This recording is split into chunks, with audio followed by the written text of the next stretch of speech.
그 중동 출신의 시인인 칼리 지브란이라는 사람이 아이를 어떻게 키워야 하는지 묻는 어머니에게 이렇게 이야기를 하죠. 그게 아이들이 그대들을 통해서 왔지만 그대들의 소유가 아니니라. 그래서 아이들에게 부모가 사랑을 줄 수는 있으나 부모의 생각을 주입할 수 없고, 아이들에게 육체의 집을 제공해 줄 수 있으나 영혼의 집은 줄 수 없다고 말합니다. 왜냐하면 아이들의 영혼은 내일의 집에 살고 있기에 부모들이 결코 갈 수 없는 곳이기 때문이다.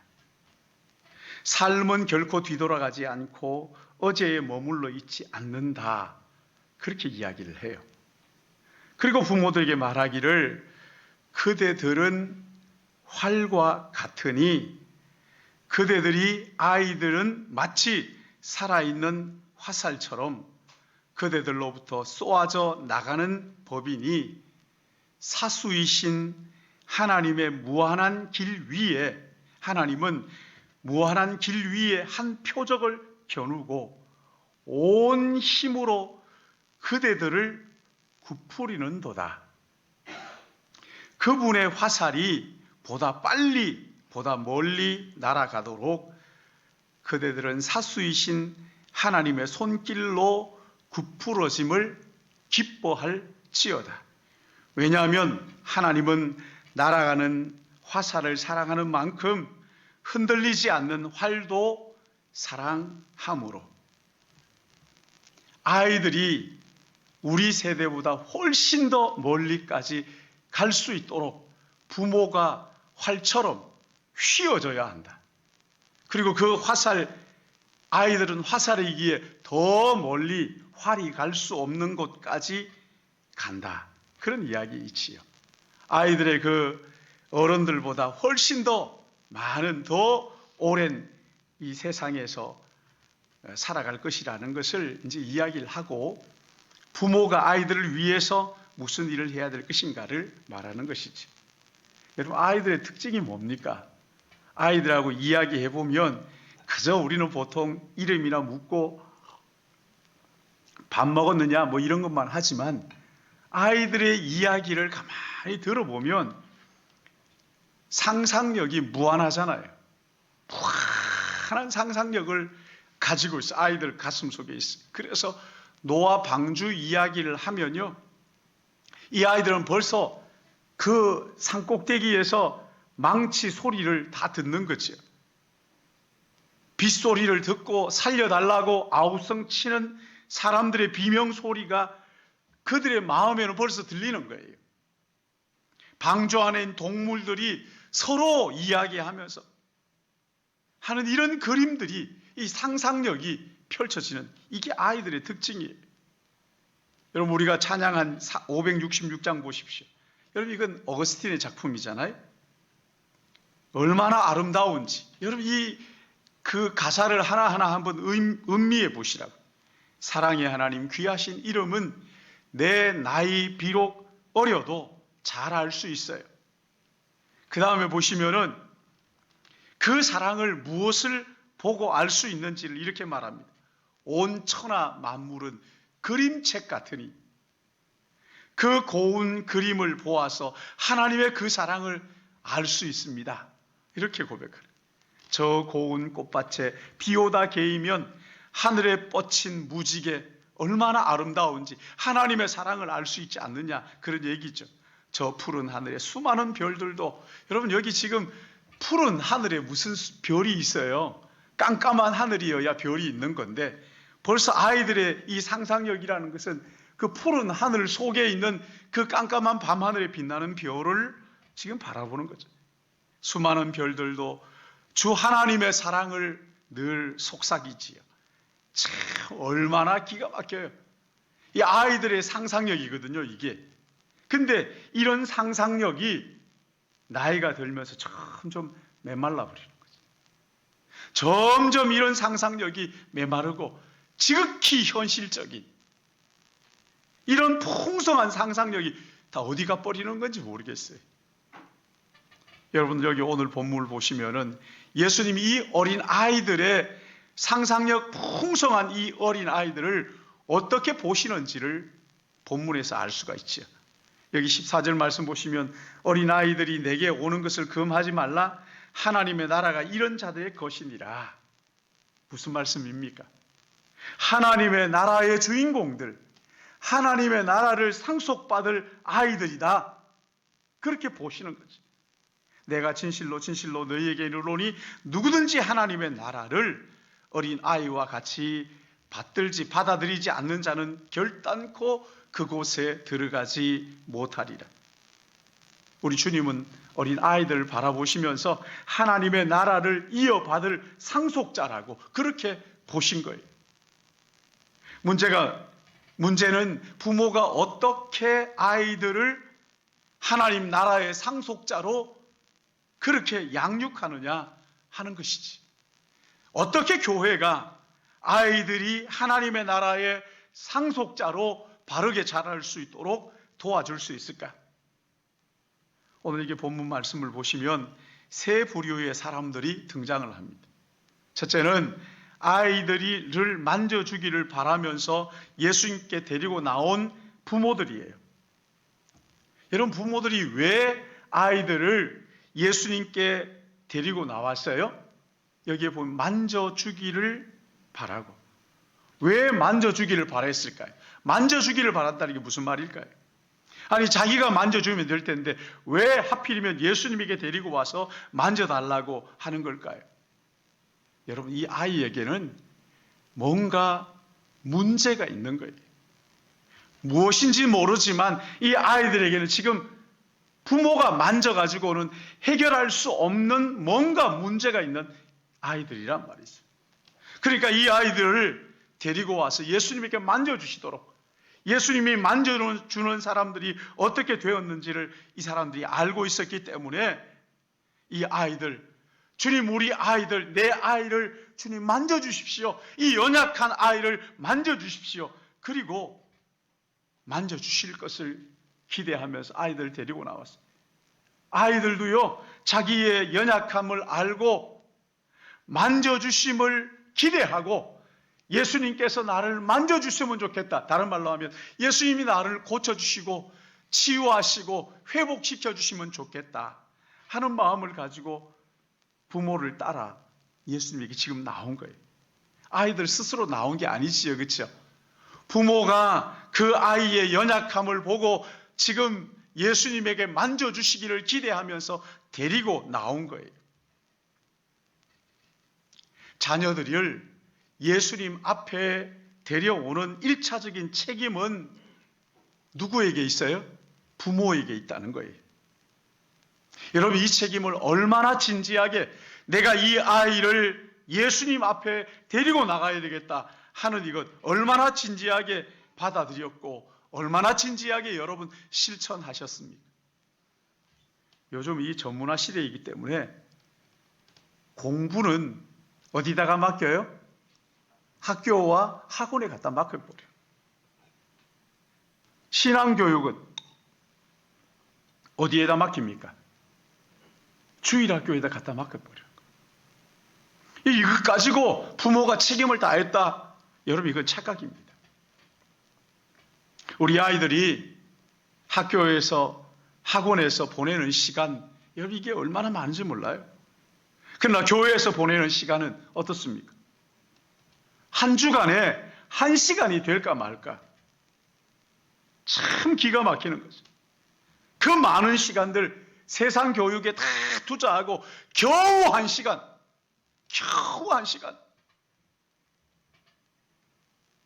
여러분, 이래 가지고 바른 신앙 교육이 되겠느냐고요. 우리나라의 초창기 그 평양 신학교에서 설교학을 가르쳤던 곽알련 선교사님이 계셨는데 이분이 다음 세대들을 내다보면서 이런 말씀하십니다. 주일학교는 부모의 교육을 보충하는 것이지 주일학교가 부모의 교육, 자녀들의 신앙 교육을 주도적으로 하는 것이 아니라고 얘기했어요. 자녀들의 신앙 교육은 전적으로 부모에게 그 책임이 있다.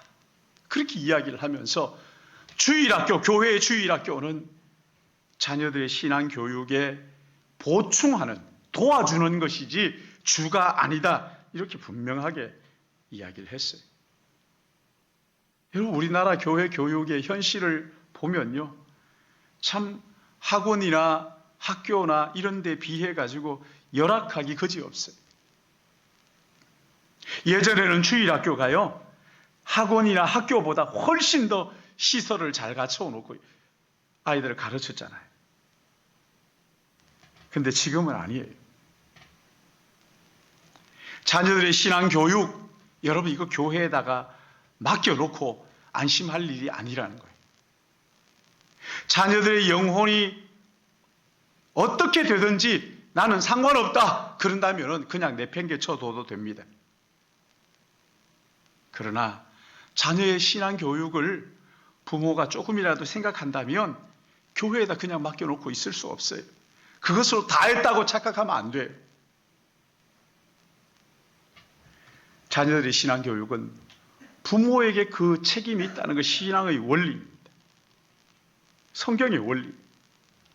잠언 1장 8절 말씀을 보시면 내 아들아 내 아비의 훈계를 들으며 내 어미의 법을 떠나지 말라.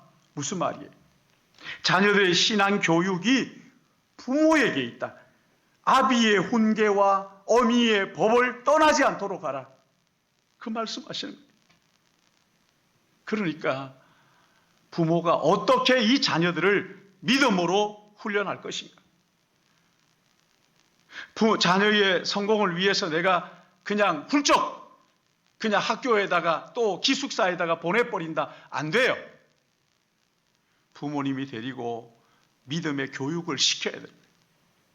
교회가 어떻게 또 이 아이들에게 믿음을 잘 전수할 수 있을지를 고민하는 것이지. 그래서 우리 교회에서도 온 가족 성경 읽기, 자녀들과 함께 한 절씩 한 절씩 읽으면서 성경 읽기를 하자고 한 2년 동안 우리 강조를 했잖아요.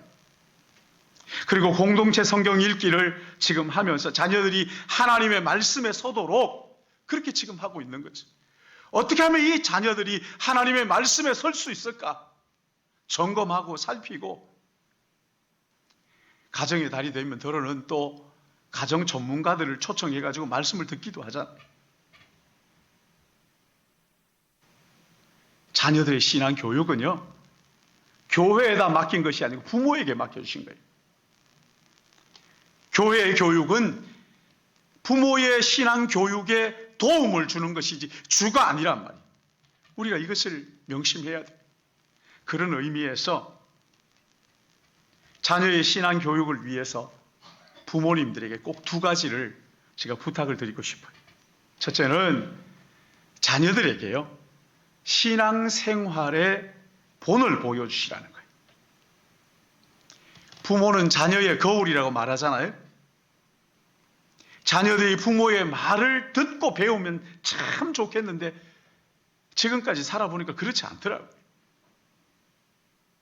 부모가 하는 것을 보고 이 아이들이 따라하면서 배우는 거예요.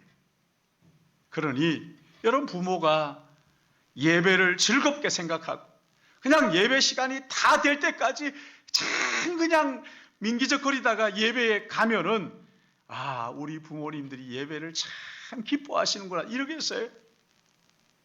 일찍 준비를 해서 나가서 앉아서 예배드리고 예배를 정말 즐거워하고 기도 생활을 정말 기뻐하고 그래야 여러분 자녀들도요 그거 보고 배우는 거라고요. 자녀들에게 매일 성경 읽고 기도하라고 그렇게 이야기를 하면서 자기는 성경에 먼지가 쏘목히 쌓이도록 그냥 여러분 그렇게 얘기하면 자녀들에게 이게 먹히겠어요? 말은 하지 않지만 속으로 그럴 거 아니에요. 엄마나 잘해, 아빠나 잘하시오 뭐 그러는 거지. 부모가 본을 보이되 여러분 이거 강권적으로 또 하면 안 됩니다. 그러니까 아주 기도하면서 참고 기다리고 설득하고 또 동기부여를 하고 그렇게 해야 돼. 신앙생활을 제대로 하지 못한다. 그러면 보고요. 어떻게 하면 제대로 할 수 있게 하도록 할까? 우리 아이가 교회를 나가지 않는다. 아이고, 너 안 나가면 가만 안 둬, 밥 안 줘? 이러지 말고요. 아이들과 얘기하면서 어떻게 하면 나가게 할 수 있을까? 애를 쓰고 마음을 쓰고 동기부여를 하고 또 기도하고 붙잡고 기도하고 그리고 모범을 보여줘야 하는 거예요. 그런가 하면 또 하나 있어요. 정직하고 진실한 모습을 보여주려고 노력을 해야 하는 거예요. 그 설문조사를 보니까 자녀들이 교회를 떠나는 이유 가운데 가장 많은 이유가 어른들의 위선이라는 거예요. 부모님이 교회에서 하는 행동하고 가정에서 하는 행동이 판이하게 다르다. 가정에서는 가족들에게 함부로 말하고 막 욕지거리를 하고 무례하게 하고 그렇게 하면서 교회만 왔다 그러면 예 이러면서 막 목사님 장로님 이러면서 이런다는 거예요. 집에 막 가면 입만 벌리면 막 욕인데 교회에 와서는 거룩한 척하고 찬송하는 이걸 보니까 역겹다는 거예요. 아니 자녀들이 그렇게 얘기한다는 거예요. 예전에 어느 권사님 댁을 신방을 갔는데요. 그 아들이 우리 교회에 나오지 않는 아들인데 얼마나 깍듯하게 대하는지 그러면서 하는 말이요. 어머님께서 목사님에 대해서 많이 말씀하셨다고 그러는 거예요. 여러분 권사님이 어떤 말씀을 하셨는지 짐작이 가지 않으세요? 가정에서 교회 욕이나 하고 목사 욕이나 하고 성도들 욕이나 한다면은 여러분 그 아들이 그렇게 하겠어요? 반면에 어떤 가정에 가면요 참 한마디로 말해서 버르장머리 없는 무례한 그런 자녀들이 있더라고요. 부모가 자녀들 앞에서 정직하지 못하면 작은 것 하나라도 정직하려고 애쓰고 그러지 못하면 그저 너무나 쉽게 아니 놀러 가는데도 어디 가냐 그러면 기도원에 간다 이렇게 그러지 말라고요. 정직하게 얘기하는 거죠. 밥 먹으러 가면서도 어디 가느냐 그러면 하러 가니까 이러면서 정직하게. 여러분 우리가 정직하지 못하면 자녀들의 영혼을 망치는 거예요. 부모가 자녀 앞에서 정직하려고 진실하려고 작은 것 하나도 그렇게 할 때요. 또 혹시라도 부모가 잘못한 거 있으면 시간이 지나서 깨달아지면 내가 얘들에게 잘못했네. 사과하세요. 그래. 얘들아 내가 정말 잘못했다. 미안해. 사과해도 괜찮아요. 권위가 어떻게 되지 않아요. 사과하지 않고 위선적인 모습이 권위를 깎아먹고 깨뜨리는 것이지 사과하는 것은 용서를 구하는 것은 이것은 권위를 깎아먹는 게 아니에요. 그러기에 여러분 첫째는요 믿음의 본을 보이시고 또 하나는 정직하고 진실하려고 언제 어디나 무슨 일을 당하든지 정직하게 말할 줄 아는 거죠. 참 저도 그런 면에 있어가지고 잘 못하는 부분들이 있어요. 어떤 얘기들은 말하지 않고 마음속에만 담아두는 말을 못하겠어요. 아직도 그게 자연스럽지 않아요. 말을 못하겠어요. 어려운 것들에 대해 가지고 그냥 솔직하게 이야기하면 되는데 그냥 입 다물고 그냥 있는 것이 버릇이 돼가지고 이제 얘기를 잘 안 하는 거죠. 진실해야 돼. 정직해야 돼. 그런가 하면 여기 두 번째 부류가 나오죠. 제자들입니다. 첫 번째는 부모님들이고 두 번째는 제자들이에요. 제자들의 모습을 보면서 우리는 기성세대가 어떻게 하나님 나라의 상속자인 이 아이들에게 협력할 도와줄 수 있는지를 생각해 볼 수가 있어요. 여기 13절 말씀 보시면 제자들이 아이들을 만져주심을 바라고 예수님께 데리고 오는 부모들을 어떻게 해요? 꾸짖었어요. 왜 꾸짖었어요? 여러분, 아이들이 있으면 성가시잖아요. 예수님이 조용히 말씀하고 싶은데 아이들이 있으면 막 뛰어다니고 그럴 거 아니에요. 그렇죠? 근데 제자들이 그런 아이들을 보면서 부모들에게 또 아이들에게 야단을 친 것 같아요. 꾸짖었던 것 같아요. 부모에게 아이들 단돌이 잘하라고 막 혼을 낸 거지요. 그러자 예수님께서 어떻게 하십니까? 이 제자들이 격분하십니다. 노를 발하십니다. 격분하신 거예요. 바로 화를 내신 거예요. 여기 14절 보시면은 어린아이들이 내게 오는 것을 용납하고 금하지 말라. 하나님의 나라가 이런 자의 것이니라. 이런 자의 것이니라. 어린아이들을 말하는 것이죠. 그렇죠? 여러분, 그 당시에 어린아이는 우리나라도 여기 그 방정환 선생 어린이날 제정한 그분 그 미동초등학교 그 있잖아요. 그 있는데 그 당시에 어린아이나 여자들은요, 참 그 사회 속에서 가장 힘없고 연약한 자. 근데 예수님께서 그 어린아이를 보고 하시는 말씀이 천국은 이런 자들의 것이니라. 세상은 아이들이라고 별 볼 일 없다고 무시하고 하찮게 여기고, 그러나 우리 주님은 천국의 주인공이라고 이렇게 말씀하십니다. 하나님의 나라가 이런 자들의 것이니라. 이들이 하나님의 나라의 상속자들. 그러니 존중하고 무시하지 말라는 것이지. 세상에서는 무시하고 터부시 여기지만, 그러나 하나님의 나라에서는 이들이 주인공이니 무시하지 말아라. 연약하다고, 보잘것없다고, 약하다고 무시하거나 멸시하지 말라.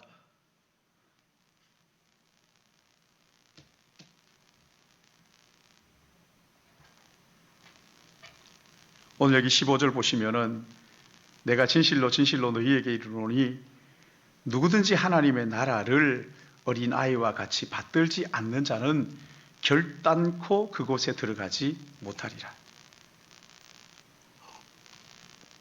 어린아이들은 순수하기 때문에 말하면 그대로 받아들인다는 거예요. 그래서 지금 예수님의 말씀을 그 당시 어린아이들과 세리들과 창녀들이 그대로 믿고 받아들임으로 천국의 하나님의 나라의 상속자들이 되었다. 그러기에 우리는 아이들이 하나님의 나라의 상속자로 자라도록 말씀을 들을 수 있도록 용납하고 존중하고 또 그들에게 하나님의 나라를 차근차근, 성경 말씀을 차근차근 자녀들에게 들려주어야 한다는 것이지. 오늘 여기 본문에 보시면 예수님께서 이 아이들을 어떻게 대하십니까? 16절 말씀 보십시오. 그 어린 아이들을 안고 그들 위에 안수하시고 축복하시니라. 품에 안았어요. 그리고 그 위에 안수하시고 축복하셨다. 이렇게 말씀하시죠. 예전에 부흥회에 이렇게 가면은 안수 기도한다고 준비하라고. 오늘 저녁에는 안수 기도하겠다고. 그래서 부흥회에 가서 안수 기도한다고 다 이렇게 있으면요, 그 부흥사 목사님이 머리를 툭툭 치면서 지나가죠. 그럴 때요, 저는 툭툭 칠 때, 그 기분이 묘하더라고요. 이게 뭔가 도대체. 머리를 툭툭 치는데. 자, 여러분 보십시오. 예수님께서 어떻게 하셨을 것 같으세요? 머리를 툭툭 치고 지나가셨겠어요? 그거 아니겠죠, 그렇죠? 여기 말씀 보시면 먼저 그 아이들 품에 안으셨다 이렇게 말합니다. 품에 안으시고. 네 이름이 뭐야? 너 어디에 사니? 이야기하지 않았을까요? 말을 건네지 않았을까요? 그리고 일일이 머리에 손을 올리고 간절하게 축복하셨던 것이지. 자, 여러분 보세요. 이런 예수님의 모습을 보는 부모들의 마음, 아이들이 만져주기를 기대하면서 데리고 온 부모들의 마음이 어땠을까요? 마음이 충족되지 않았을까요? 예수님께서 그 아이를 안으시고 이뻐하시면서 축복하시는, 손을 올리시고 축복하시는 모습을 보면서 부모들이 얼마나 마음이 흡족했겠어요. 근데요, 여러분, 아이들은 어땠을까요? 어른들로부터 야, 너희들 시끄러우니까 저리로 가서 놀아, 이렇게 푸대접을 받다가 예수님께서 그 아이들을 품에 안으시고 일일이 하나하나 이름을 물어보시면서 기도해 주시는, 그랬을 때 이 아이들의 마음이 어땠겠느냐, 얼마나 마음이 따뜻했을까요? 여러분 한번 생각해 보시라고. 내가 어린 아이였을 때 예수님께서 나를, 사람들은 막 그냥 애들은 가라 하잖아요. 애들은 가라. 그런데 예수님께서 나를 부르시더니만은 품에 안으시고 내게 간절히 축복해 주셨다. 그 칭찬은 고래도 춤추게 한다, 그런 책이 있잖아요. 어떤 아이가, 그 예전에 어떤 아이 하나가 그냥 동네에서 이게 거추장스러운 이 아이 취급받는 거예요. 근데 어떤 분이 자기 집에 오셔가지고는 그 아이를 보더니만은 불러서 네 이름이 뭐냐? 너는 참 내가 보니까 앞으로 훌륭한 사람이 되겠는데 하면서 이야기를 하더라는 거예요. 그래서 이 사람이요, 그걸 마음에 품고 나는 훌륭한 사람이니까 나는 정말 아무렇게나 살 수 없어. 그러면서 얼마나 이 사람이 그 마음을 가지고 훌륭하게 살았다고, 자랐다고. 여러분, 이 아이들이 예수님으로부터 그 따뜻한 품에 안기고 그 사랑을 받고 존중을 받고 귀히 여김을 받고 그렇게 축복을 받았다. 여러분, 그러면은 이 아이들이 자라서 교회를 떠났겠어요? 안 떠났겠어요? 지금 우리 아이들이요, 다 교회를 떠나거든요. 청년만 되면은 그냥 뿔뿔이 교회를 떠나가는데, 교회가 이렇게 예수님처럼 했다면 이 아이들이 정말 교회를 떠나갈까? 정말 교회를 떠나갈까? 사랑하는 여러분, 우리 교회는 예수님처럼 아이들을 존중하고 아이들을 귀하게 여기고 그리고 그 아이들에게 아이들을 품에 안고 축복해주는, 그래서 이 아이들이 나이가 들어도 다시 떠나지 않고 돌아오고 싶은 교회가 되기를 예수님의 이름으로 축복합니다. 아멘입니까? 어른들은 이 아이들을 성가시고 귀찮은 존재로 여기는데 예수님이 따뜻하게 안아주시고 안수해 주시고 축복해 주시고 이 아이들이 얼마나 신났겠어요. 그 광경을 지켜보던 부모들 그리고 제자들의 마음은 또 어땠겠느냐고요. 예수님의 품에 안겨서 축복받은 아이들 어떻게 자랐을까? 어떻게 자랐을까요? 우리 교회는 아이들이 태어나면 처음 교회에 나오면 강단에서 앉고 축복 기도를 하잖아요. 예수님의 마음 가지고 그렇게 이 아이가 정말 말씀 위에서 바로 자라기를 사모하는 마음 가지고 그렇게 축복 기도하고, 저희 아이들이 어렸을 때 저희 이제 친할머니가 연세가 많으셔가지고 노안으로 누워 계셨어요. 가서 인사를 드리는데 이제 돌아가실지도 모르겠다 해서 이제 아이들 다 데리고 가서 이제 인사를 드리는데 누워 계시다 벌떡 일어나셔요. 그리고는 다 오라고, 앞으로 오라고. 그래서 끌어안고는 얼마나 간절하게 크게 기도를 하시는지, 얼마나 간절하게 기도하시는지. 아마 아이들이 어려서 모를 수도 있습니다만은 그 이야기를 하면서 지금도 여러분 그걸 어떻게 잊을 수 있겠어요? 그렇게 기도해 주시고는 소천하셨어요. 우리 아이들이 잊을 수가 없죠. 할머니의 그 기도 평생 기억하는 것이죠. 이런 사랑을 받고 이런 축복 기도를 받고 자란 아이들이 어떻게 영적으로 잘못될 수 있겠느냐고요. 그러니까 사랑하는 할머니, 할아버지, 또 어머니, 아버지, 또 여기 보면 삼촌, 이모, 어린 아이들을 무시하지 마시고 그 아이들을 예수님처럼 품에 안으시고 그 아이들을 안수하시고 축복해 주셔서 예수님의 마음을 가지고 그렇게 축복해 주심으로 아이들이 영혼이 천국의 상속자로 그렇게 자랄 수 있도록 도와주시기를 예수님의 이름으로 축복합니다. 여러분, 이게 어떻게 구체적으로 도와줘야 되느냐면요, 아이들 위해서 기도해 주는 거예요. 참 이게 잘 안 되더라고요. 잘 안 되더라고요. 권사님, 장로님들도 손주들을 오라고 그래서 불러 안고 기도해 주는, 이게 잘 안 돼요. 제가 지금까지 쭉 보지만 이게 이렇게 어려운가? 손주들을 불러가지고 기도해 주는 게 이렇게 어려운가? 여러분, 성경을 읽다가 감동되는 구절이 있죠. 딱 기억해놨다가 손주들이 오면 딱 붙잡고 기도해 주는 거죠. 하나님 아버지, 저희 자녀들, 아니 조카들, 아니 저희 이 손주들 예수님처럼 지혜와 키가 자라며 하나님과 사람에게 사랑받는 아이가 되게 하여 주옵소서. 아이들도 너무 길게 기도하면 또 이게 못 견뎌요. 짧게 기도한다고 하나님 만들으시는 거 아니니까 그냥 그 여름에 아이스크림이 다 녹을 때까지 그렇게 기도하지 마시고요. 그렇게 애들이 그렇게 하면 못 들어요. 다 잊어버려요. 아이들 다 끌어안고 말씀을 보다가 깨달아진 말씀이 있으면 그 말씀 가지고 아이들에게 기도해 주는 거예요. 근데 여러분, 이렇게 아이들을 위해서 기도하는 것도 좋지만 그보다 더 좋은 것은요, 아이들과 함께 기도하는 거예요.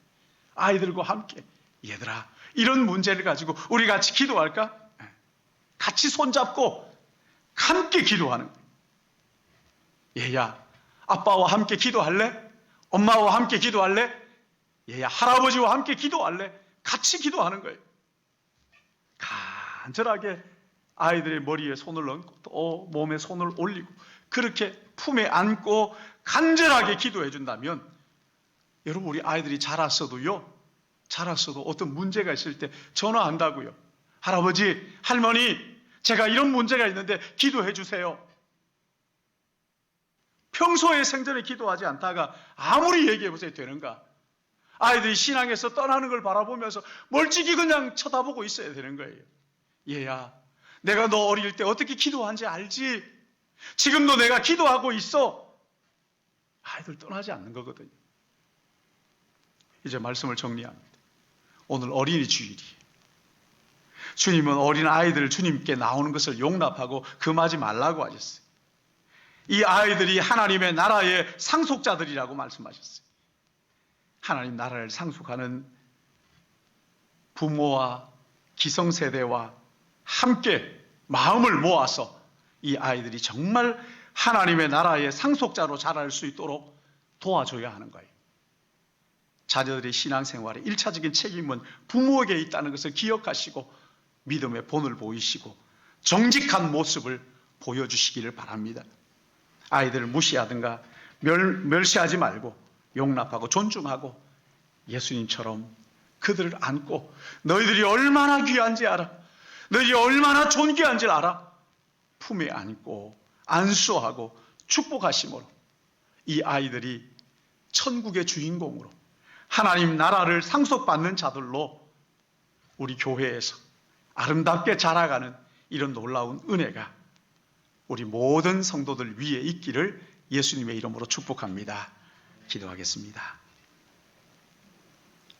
사랑과 은혜가 충만하신 아버지 하나님, 이 세상에서 가장 연약하고 보잘것없는 어린 아이들, 터무시하고 무시하기 쉬운 이 어린 아이들이 주님께 나오는 것을 금하지 말라 말씀하시면서 그들의 신앙을 위하여 품에 안으시고 안수하시고 축복하시며 너희들은 하나님의 나라의 상속자들이라고 또 그렇게 부모가 가르치고 그렇게 양육하고 교회가 양육하며 섬기고 함께 그들이 이 나라에 또 하나님의 나라의 귀한 상속자들로 자랄 수 있도록 섬기고 돕도록 우리 모두를 오늘 말씀을 통해서 깨우쳐 주시기를 간절히 소원하옵고, 내 아이가 아니더라도 하나님 아버지 함부로 하지 않게 하시고 무례히하지 않게 하시고 예수님처럼 따뜻한 마음을 가지고 아이들을 섬길 수 있도록 은혜 베풀어 주시사, 우리 교회가 아이들로, 다음 세대 아이들이 참 즐겁게 정말 신나게 그렇게 교회에서 믿음 안에 자라갈 수 있도록 은혜 베풀어 주시옵소서. 이 시간 또한 하나님 앞에 나와 예배하며 귀한 예물로 구별하여 주님 앞에 드리기 원합니다. 예비한 손길을 축복하시고 하나님 아버지 억지로나 인색함이 아니라 즐거운 마음으로, 기쁜 마음으로 하나님 우리에게 주셨사오니 주께 드립니다 고백하며 우리의 삶을 주께 드릴 수 있도록 인도해 주실 것을 간절히 바라옵고 예수님의 이름으로 기도드리옵나이다. 아멘.